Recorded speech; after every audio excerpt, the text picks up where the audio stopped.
Evening tea காஃபியோட சாப்பிட்ற மாதிரி ஒரு இன்ஸ்டண்ட்டான போண்டா ஈஸியான இன்க்ரீடியன்ஸை வச்சு எப்படி பண்ணுறதுன்னு பார்க்கலாமா? வீட்டில் இருக்கிற ஏதாவது ஒரு கப்பை மெஷர்மெண்ட்டுக்கு எடுத்துக்கோங்க. அந்த கப்பில் அரை கப் அளவு கெட்டியான தயிர் எடுத்துக்கோங்க. கொஞ்சம் தண்ணி சேர்த்தா மோராக இருந்தாலும் பரவாயில்ல. 3/4 டீஸ்பூன் அளவு உப்பு ஆட் பண்ணியிருக்கேன். 1/4 டீஸ்பூன் அளவு சமையல் சோடாவும் ஆட் பண்ணிவிட்டு 1 டேபிள் ஸ்பூன் அளவு சூடான எண்ணெய் சேர்த்துக்கிறேன். தயிரோட இது எல்லாத்தையும் சேர்த்து ஈவனாக கலந்து விட்டுக்கலாம்.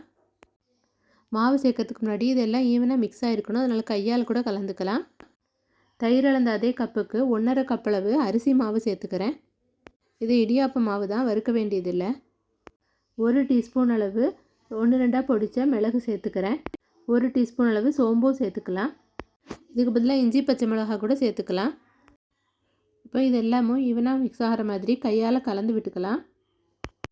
தயிர் அளந்த கப்பில் கொஞ்சமாக தண்ணி சேர்த்து அதை மாவோடு கலந்துக்கிறேன். அடுத்ததாக மாவு போண்டா பதத்துக்கு கரைக்கிறதுக்காக கொஞ்சம் கொஞ்சமாக வார்ம் வாட்டர் சேர்த்து நல்லா கலந்து விட்டுக்கலாம். நான் இதில் வெஜிடபிள்ஸ் ஆட் பண்ணுறதுனால கொஞ்சம் லூஸாக கலந்துருக்கேன். 2 கைப்பிடி அளவு முட்டைக்கோசும் கருவேப்பிலையும் பொடியாக கட் பண்ணி சேர்த்துருக்கேன். இதில் உப்பு தேவையானா கொஞ்சம் கூட ஆட் பண்ணிக்கோங்க. இதில் வெங்காயமும் மற்ற வெஜிடபிள்ஸோ அல்லது கீரையோ கூட நீங்கள் சேர்த்துக்கலாம். இல்லை சிம்பிளாக தேங்காய் துருவல் கூட சேர்க்கலாம், அல்லது எதுவும் ஆட் பண்ணாமல் கூட நீங்கள் செய்யலாம். எண்ணெய் நல்லா சூடானதும் எல்லா பக்கமும் ஈவனாக ஃப்ரை பண்ணி எடுத்துருங்க. வெளியில் நல்லா கிறிஸ்பியாகவும் உள்ளே நல்லா சாஃப்டாகவும் இருக்கும்.